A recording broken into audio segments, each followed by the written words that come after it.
खबर शामिल करते हैं कराची से। Pakistan federation union of journalist के अपील पर मुल्क भर में साफ़ी तंजीमों ने सीनियर साफ़ी जान मोहम्मद महर के कातिल के खिलाफ एहतजाज किया। कराची में PFUJ के सदर GM जमाली ने जान मोहम्मद महर के कातिल की शदीद मजम्मत करते हुए कहा कि का कत्लेआम बढ़ गया है। उन्होंने कहा कि शहीद जान मोहम्मद महर के कातिलों को फौरी गिरफ्तार न किया गया तो PFUJ मुल्क घिराव का एहतजाज करेगी। सक्कर में IG पुलिस के दफ्तर समेत इस्लामाबाद में धरना दिया जाएगा, जिसकी तारीख का ऐलान जल्द कर दिया जाएगा। PFUJ सिंध चैरिटी के सदर सैयद जान बलोच ने कहा कि जान मोहम्मद महर शहीद के केस में पुलिस पार्टी बन रही है। हम असल कातिलों की गिरफ्तारी का मुतालबा करते हैं। KUJ के सदर एजाज अहमद ने मुतालबा किया कि शहीद जान मोहम्मद महर की फैमिली को धमकियां दी जा रही है, उन्हें तहफ़्फ़ुज़ फराहम किया जाए। उन्होंने शहीद जान मोहम्मद महर की फैमिली के लिए 1 लाख रुपए की इमदाद का ऐलान किया।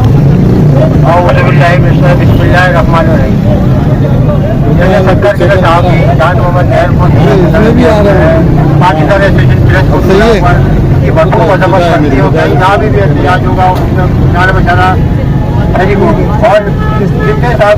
जो मुजालिम हो रहे हैं उनके खिलाफ भी पाकिस्तान एसोसिएशन प्रेस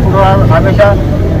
साथियों के साथ है और उसके साथ जरूरत पड़ती रहेगी। और जहाँ भी कुछ होगा वहाँ पे फॉरन लाइन पर साथ होंगे आपके और हर जगह इंशाल्लाह करेंगे। और तो मैं पाकिस्तान फोटोग्राफर की तरफ से यहाँ पर मेरी कातिलों की गिरफ्तारी के लिए भरपूर करता हूँ कि वो गिरफ्तार किया जाए और पाकिस्तान से भरपूर आमतौर पर SSP सक्कर का जो किरदार सामने आया,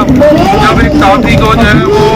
बेदर्दी से जो है कत्ल कर दिया गया, तो उससे पुलिस ने उसकी मदद करने के बजाय पार्टी बन के अपनी जो आप कह लें कि सियासी वफादारी का सबूत दिया। और मैं समझता हूँ कि आज ये जो मुजाहरा है इसके उससे हम ये मुतालबा करते हैं कि SSP सक्कर को जो है उसके ओहदे से जो है वो ट्रांसफर किया जाए, उसको मुअत्तल किया जाए और उसको भी जो है वो शामिल तफ्तीश किया जाए, क्योंकि जो हमारी इतलात है उसमें इस केस को बिगाड़ने में सबसे बड़ा हाथ जो है वो SSP कराची प्रेस क्लब की तरफ से कि हम जो भी मुतालबा कर रहे हैं उसके साथ साथ कानूनी तौर पर भी हमें उसकी मदद करनी चाहिए, उसके लवाहिकीन की कि वो कानूनी तौर पर हमें उनको एक अच्छे वकला की टीम भी उनको जो बम धमाकों में, तूफानों में, सैलाबों में, खुदकुश हमलों के बाद जलसों में, जुलूसों में, रैलियों में, मुजाहरों में बिना खौफ व खतर